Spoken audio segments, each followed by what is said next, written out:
दायेसा त्रिपुरंध्रस्थे नीचे वा पाप संयुते दार पुत्रादि पीड़ा च देह पीड़ा महद भयम राज कोपम प्रकुरुते अभीष्ट वस्तु विनाशनम पाप मूला द्रव्य नाशम देह भ्रष्टम मनोरुजम।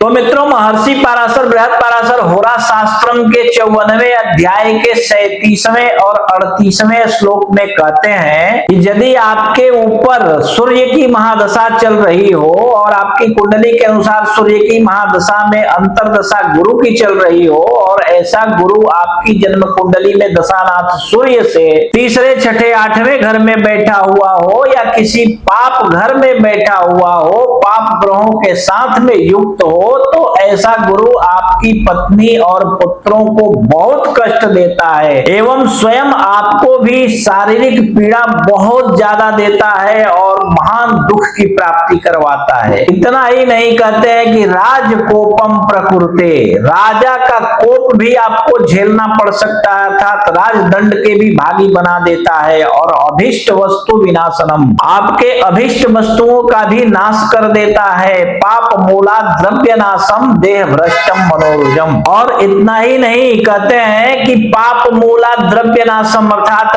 पापी अगर व्यक्ति हो जाए या पापी लोगों की संगति भी करने लगे तो इसके धन का नाश करवा देता है ऐसा गुरु, और यहाँ तक कि शारीरिक रूप से भी भ्रष्ट बना देता है अर्थात देह भ्रष्ट भी हो जाता है। इसका मतलब ये होता है, देह भ्रष्ट होने का मतलब ये होता है कि व्यक्ति का नाश अर्थात मृत्यु। ठीक है, तो इस प्रकार से बहुत ही दुर्धर फलों की प्राप्ति होती है गुरु की दशा में। अगर गुरु अच्छा न हो तो इस बात का ध्यान रखें आप और बहुत ध्यान से गुरु का आकलन करें और इसके बाद फलादेश करें। ठीक है, और इसी प्रकार आप भी अपनी कुंडली देख सकते हैं। अगर आपको आपकी कुंडली समझ में न आ रही हो तो आप किसी कुशल श्रेष्ठ विद्वान ज्योतिषी को अपनी कुंडली दिखाइए, और यदि कोई श्रेष्ठ विद्वान आपको आपके आजू बाजू में ना मिले तो आप अपनी कुंडली हमें दिखा सकते हैं। आप देश विदेश कहीं भी रहते हो, फोन कीजिए, फोन पर ही हम आपकी कुंडली देखकर एक एक बात विस्तार पूर्वक समझा करके बतला देंगे। ठीक है।